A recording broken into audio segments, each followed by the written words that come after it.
So epinephrine, brand name adrenaline, and norepinephrine, brand name Levophed, or leave 'em dead. That's a little saying we have in the hospital, because Levophed, or norepinephrine, is one of the last line drugs to keep a patient alive. Now, these two are given for severely low blood pressure, like septic shock, to increase the blood pressure. Since both act on alpha-1 receptors to provide constriction. So again, think alpha receptors are that anaconda constriction to increase the blood pressure. Now both have the word epi in them. So remember, epi elevates the BP to save lives. Now the big key difference here is that epinephrine is first primary drug in cardiac arrest, when we get a loss of electrical activity and the heart stops pumping, like in asystole and PEA, pulseless electrical activity. So we give epi first to initiate heart contractions, aka heart pumping. So as he mentions, epinephrine initiates heart contraction during cardiac arrest. So remember, once again, epi is our first line drug here. Again, think epi elevates the BP. And Kaplan mentions, epinephrine treatment is effective if the vital signs are up. So a blood pressure of 130/67, an apical 99, and a cap refill less than 2 seconds. Yes, these vital signs indicate that epi is doing its job to elevate the blood pressure and the vital signs.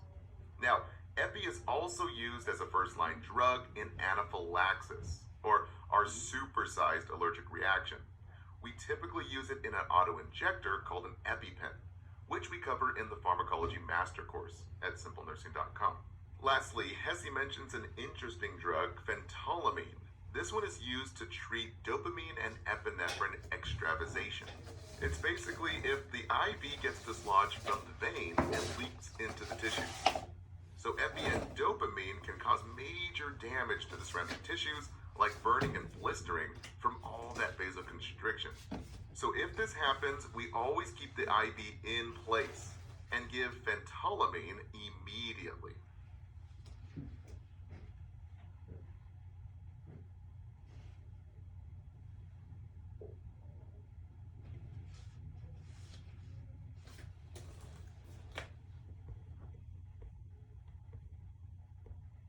Now for vasopressor mechanism of action here, we're talking alpha and betas. Oh yeah.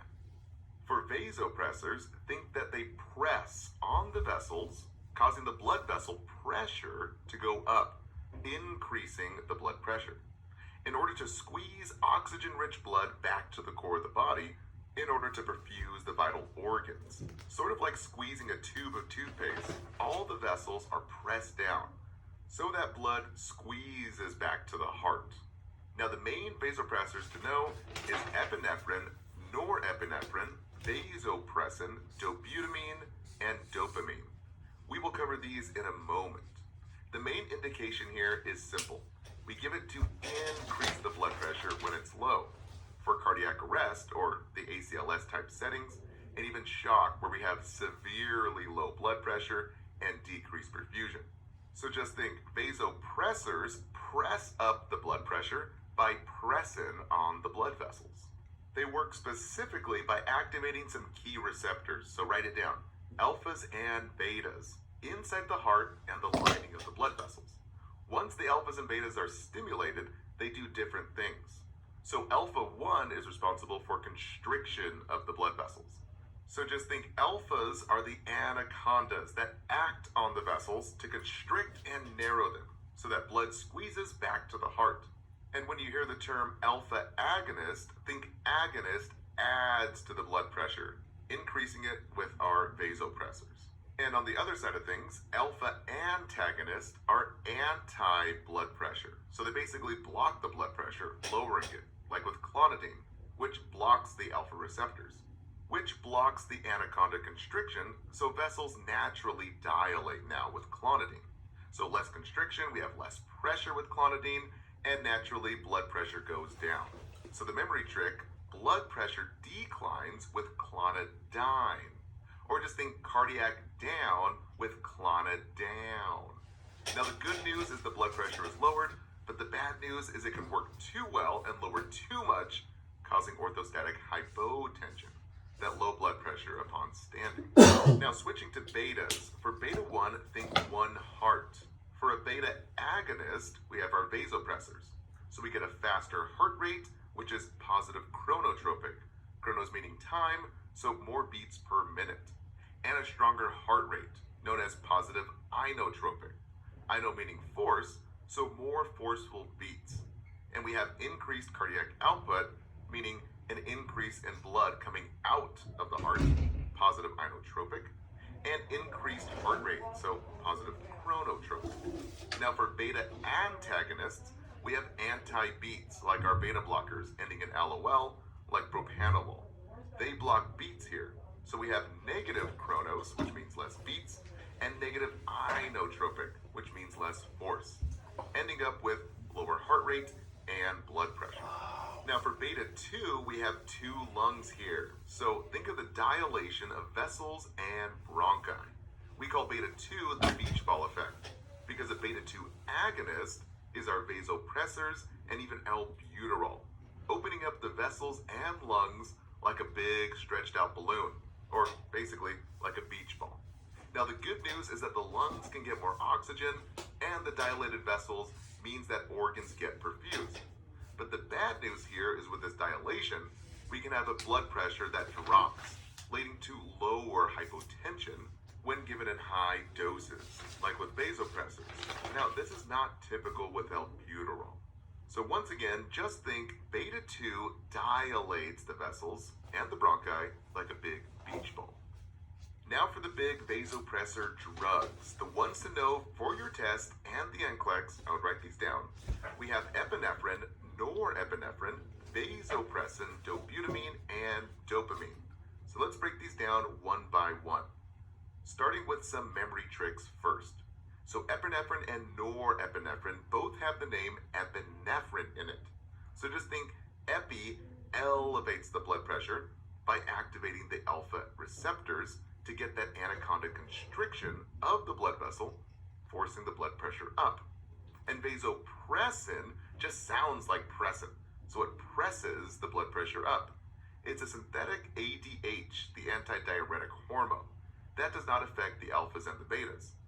ADH, in essence, adds the H2O to the body, increasing fluid in the body to increase the blood pressure, to basically press up the BP with vasopressin. Now the last two Ds are dobutamine and dopamine, given for a deeper contraction. And they have some major properties. So the key terms, think inotropic, increasing the force of contraction. So the key terms, they increase contractility with inotropic, and they increase forceful contraction, meaning we get a more forceful deep contraction with the two Ds. Okay, now that we know the memory tricks, let's go into each one in a little more detail. So epinephrine, brand name adrenaline, and norepinephrine, brand name Levophed, or leave 'em dead. That's a little saying we have in the hospital, because Levophed, or norepinephrine, is one of the last line drugs to keep a patient alive. Now these two are given for severely low blood pressure, like septic shock, to increase the blood pressure. Since both act on alpha-1 receptors to provide constriction. So again, think alpha receptors are that anaconda constriction to increase the blood pressure. Now both have the word epi in them. So remember, epi elevates the BP to save lives. Now the big key difference here is that epinephrine is first primary drug in cardiac arrest, when we get a loss of electrical activity and the heart stops pumping, like in asystole and PEA, pulseless electrical activity. So we give epi first to initiate heart contractions, aka heart pumping. So as he mentions, epinephrine initiates heart contraction during cardiac arrest. So remember, once again, epi is our first line drug here. Again, think epi elevates the BP. And Kaplan mentions, epinephrine treatment is effective if the vital signs are up. So a blood pressure of 130/67, an apical of 99, and a cap refill less than 2 seconds. Yes, these vital signs indicate that epi is doing its job, to elevate the blood pressure and the vital signs.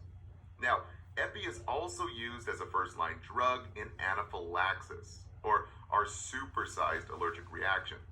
We typically use it in an auto-injector called an EpiPen, which we cover in the Pharmacology Master Course at simplenursing.com. Lastly, Hesse mentions an interesting drug, phentolamine. This one is used to treat dopamine and epinephrine extravasation. It's basically if the IV gets dislodged from the vein and leaks into the tissues.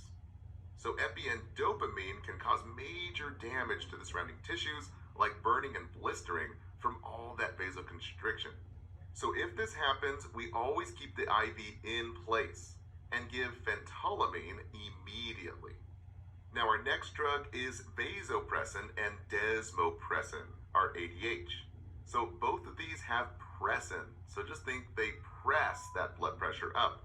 These are the synthetic version or man-made version of the natural hormone ADH, the antidiuretic hormone, which adds fluid to the body by making you stop urinating. So just think ADH adds to H2O for more fluid in the body, so we get higher blood pressure. Now, for the specific reason, it's given for DI, diabetes insipidus, where we have a lack of ADH and the patient ends up diuresing or draining a lot of fluid. In DI, we diurese, or basically pee a lot. So be careful. Don't get tricked with SIADH, where we stop urinating.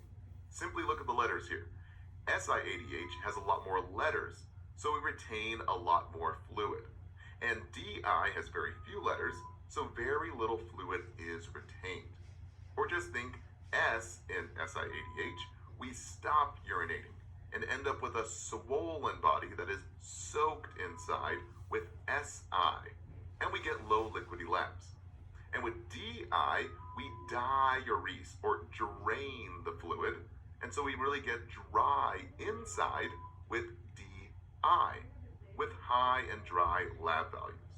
Okay, now that was a big side note, but this is one of the main reasons why desmopressin is given.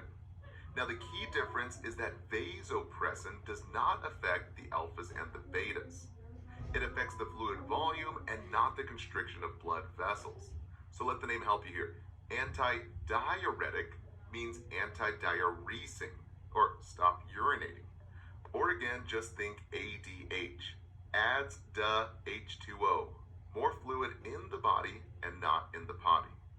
Now lastly, dobutamine and dopamine, both mainly used to treat cardiogenic shock, where we have a failed heart pump. This means that the heart can no longer pump out oxygen-rich blood to the body, so we get low cardiac output, meaning low blood out of the heart and into the body. So we need a deeper contraction here to increase that blood out of the heart and to the body.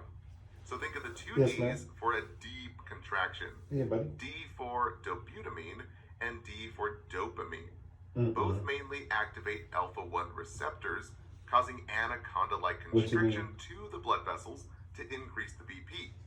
And they activate beta-1 receptors. Remember, beta-1 for one How much heart you got a to good return? increase contractility, resulting in a more forceful contraction, known as I'm gonna have positive to look at my shit. inotropic. I haven't looked at it in a Increase while. force with a deep contraction. And once again, the memory trick, think inotropic, increases cardiac contractility and increases the forceful contraction. Yeah, so Meaning shit, we get a more 12.1 forceful deep return contraction is pretty with the good. two Ds. So Hesse mentions dopamine activates alpha-1 and beta-1 receptors.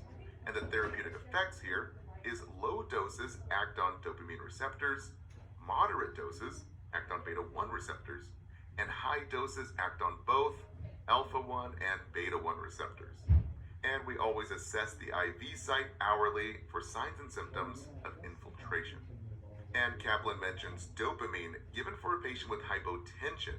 What indicates effectiveness? And the answer is increased cardiac output.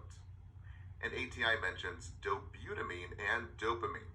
Assess the blood pressure hourly and monitor the vital signs. Now a little side note here to wrap it up. There's a debate on renal perfusion to help give blood flow to the kidneys with low-dose dopamine. but that has recently been debunked and is no longer supported. So I wouldn't focus on that too much. Now lastly, to help you with your pharmacology nursing exams, use this chart if you need to visualize the properties for the top vasopressors. Now caution, this chart is a nice to know for the NCLEX and not a need to know.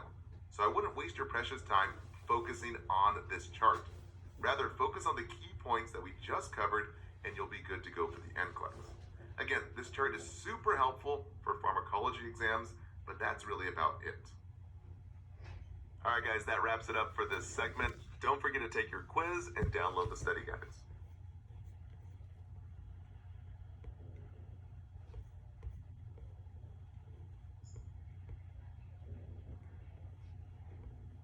Now for cholesterol lowering agents ending in statin or vastatin, like atorvastatin, simvastatin, lovastatin, or even rosuvastatin. So we think S in statin, think S for stay clean, keeping those blood vessels clean and clear from cholesterol. Or think statins kind of sound like smooth tin can with a stat tin. Now caution, the NCLEX will try and trick you with a sound-alike drug. So it's not nystatin. That's used to treat oral candida. So think nystatins are for nasty yeast infections, and vastatin are for the blood vessels. Now the mechanism of action is quite simple. It prevents cholesterol production in the liver by preventing an enzyme that is needed to make cholesterol. Now the key point here, guys, write this down. It lowers the bad cholesterol and increases the good. So bad cholesterol is total cholesterol, triglycerides, and the LDLs, the loser lipids. All should be low except the good HDL cholesterols, the happy lipids. Guys, those are the only ones that should be high, over 40. So just think H for HDL, H for high. Now they're given to patients with high cholesterol, aka hypercholesterolemia or hyperlipidemia. Just different names for the same thing. Now the key points for the exams are side effects. It's both liver toxic and has muscle pain properties. So to help you, we made the acronym STAT for statin. S for sore muscles. Keywords are muscle cramps, muscle spasms, and muscle aches. So guys, teach patients to report these muscle pains, these cramps or spasms to the HCP. Now ATI had a question about this, when to notify the HCP, and the answer was muscle aches and cramps. And even Kaplan said report new muscle tenderness to the HCP. And also HESI, reporting muscle pain and tenderness without injury. Suspected rosuvastatin. Now guys, it's possible that this could be rhabdomyolysis, basically a rapid breakdown of muscle. So a big test tip here. We monitor the creatinine. Anything over 1.3 means bad kidney. Since muscle breakdown can clog the kidneys as they try to filter the blood, usually a sign of that rhabdo. Now T is for toxic liver. So we monitor the liver labs every year. ALT and AST, normally between 10 and 4D. Now guys, avoid any patients with liver problems. So no alcoholics and no hepatitis or cirrhosis patients. Now A is for avoid grapefruit. Guys, not even grapefruit juice. This was mentioned in ATI as well. And a little side note from the HESI.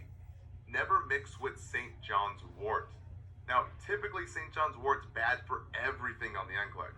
So don't mix it with statins and not even SSRIs, which are an antidepressant. Now T, we take at night. The key term here is take at dinner time or bedtime, since the liver comes alive at night to produce cholesterol. All right, guys, that wraps it up for our cholesterol lowering drugs.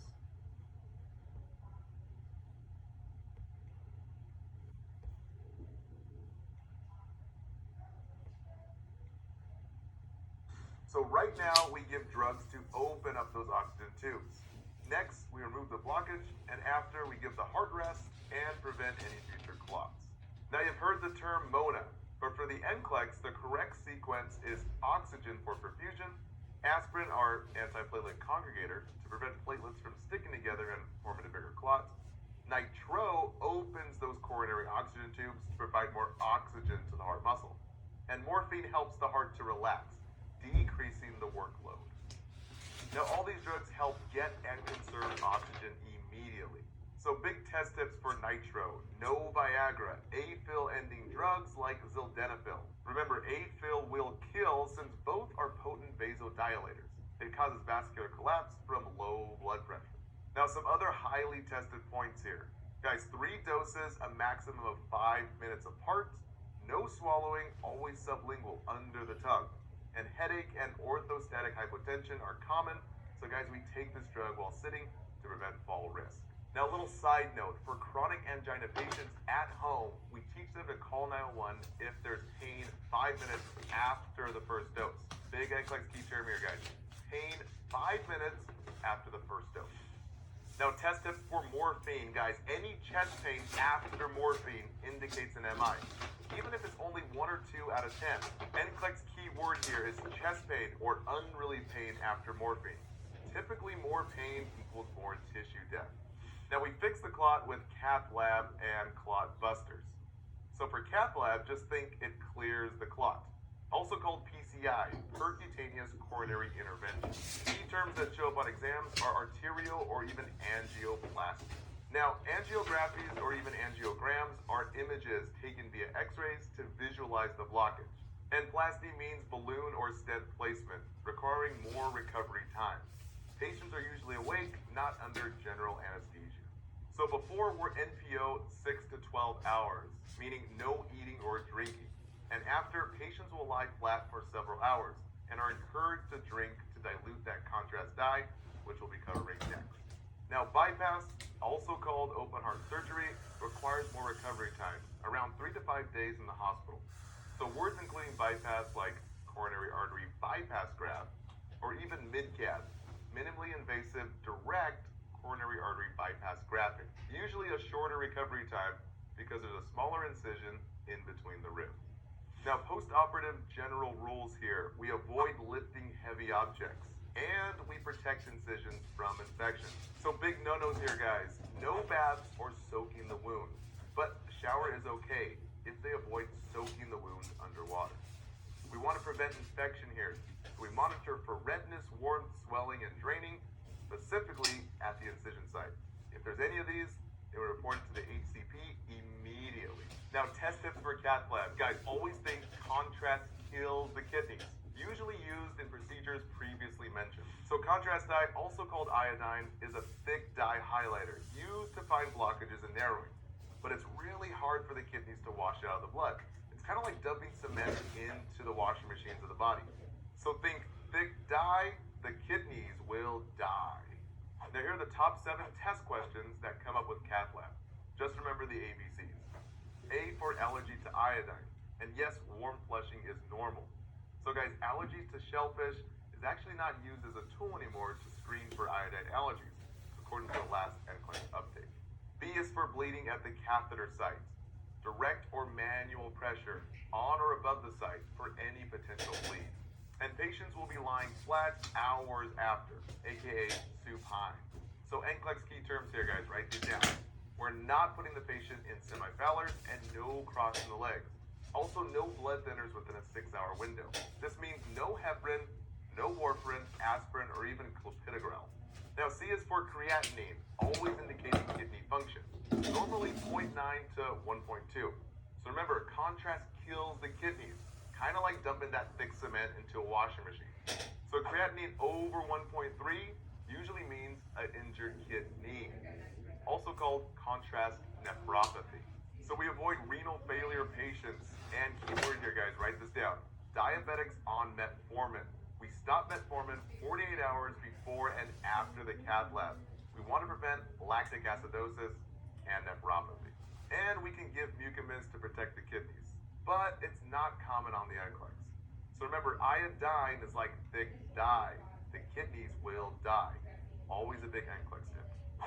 Now the last C, you can't palpate the pedal pulse after surgery. Guys, we always call the doctor, aka HCP, healthcare provider.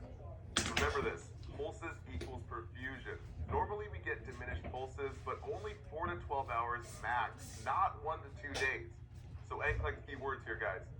Cold, cool, or remarkably cool legs, absent pulses or non-palpable, or even just present with a Doppler ultrasound. Big no-no, lack of perfusion. Now we can also give clot busters like TPA to dissolve the clot. So let's review the top tested content right here from our DVT video. Now fibrinolytics, aka clot busters, which are not routine for DVTs but are still used, these guys are like the atomic bomb. They're one-time push drugs. So we give either TPA or streptokinase. But guys, streptokinase has the most allergies associated with it. And the big thing with these atomic bombs is the huge bleeding risk. Since it has an 8-hour or less duration, this means we're most at risk to bleed during that 8-hour window. So guys, no injections at all. No new IVs, no sub-Qs even for diabetics, no IMs, and definitely no ABGs. These drugs can only be given through a compressible site, like an IV. So we never give these through a central line because we can't hold pressure on that central line. Only peripheral lines here. Okay, now after the MI, we want to prevent clots and give the heart some rest. So heparin is used to stabilize unresolved clots and prevent the growth of current ones. Now big NCLEX keywords here, guys. Heparin does not dissolve clots. Only clot busters dissolve clots, like TPA. And to give the heart some rest, we use BCD drugs, beta blockers, calcium channel blockers, and dilators like nitro. So here are the big NCLEX test tips for pharmacology. Again, guys, we took over 10,000 NCLEX questions here, and here are the most tested keywords. Write these down. Again, heparin prevents clots by thinning the blood, so we have a huge bleed risk. So the therapeutic range for coagulation therapy is to keep the PTT between the ranges, guys, write these down. 46 to 70, always on the NCLEX. Typically a standard is 3 times max range.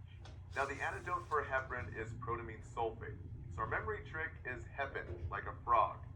Just think H for heparin is hepin for PTT and protamine sulfate. Now for all the NCLEX keywords and memory tricks for beta blockers, calcium channel blockers, and dilators like nitro, we include all that stuff in our pharmacology section. So we'll leave a link right here.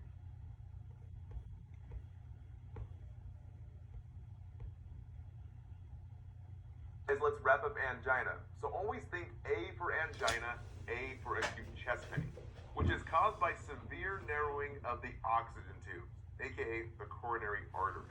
Now this narrowing means less oxygen to the heart muscle, manifesting as acute chest pain during rest or activity. So just think A for angina is A for acute chest pain. Nitro is typically given to open up those coronary artery oxygen tubes in the heart. So remember, nitro helps to open up those arteries to provide that O2 to the heart muscle. So there are 2 forms of nitro for the 2 types of angina. Typically, pill nitro is used for stable angina, which stops at rest, so we call this the safe angina. And since it only happens during stress, like exercise or strenuous activities like sex, it usually stops after the activity stops.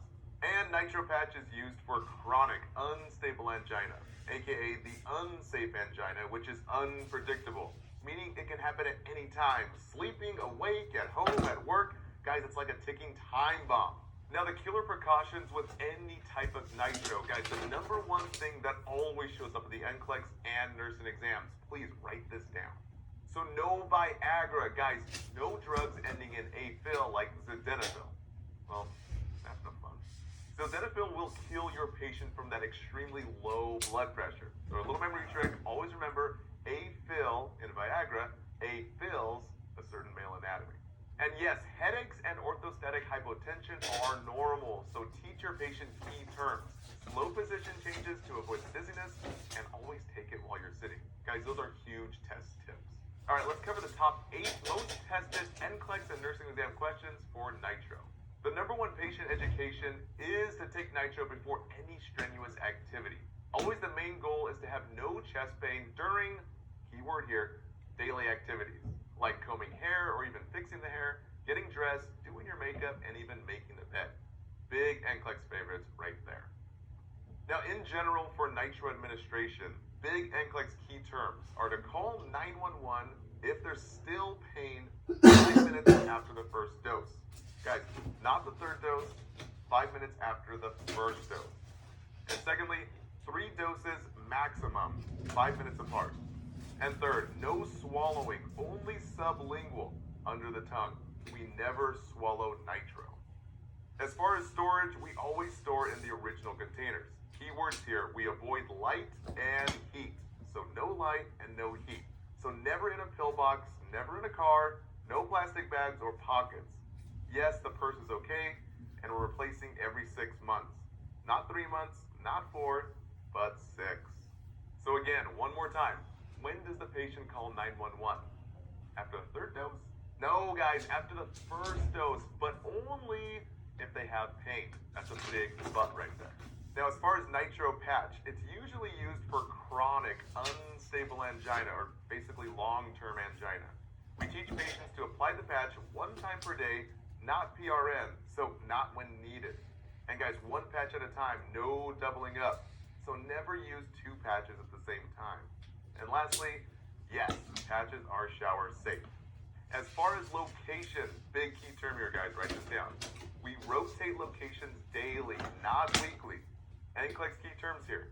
Put it in a clean, dry, and shaven area. Usually in the upper chest, underneath the collarbone or subclavian, or on the upper arm.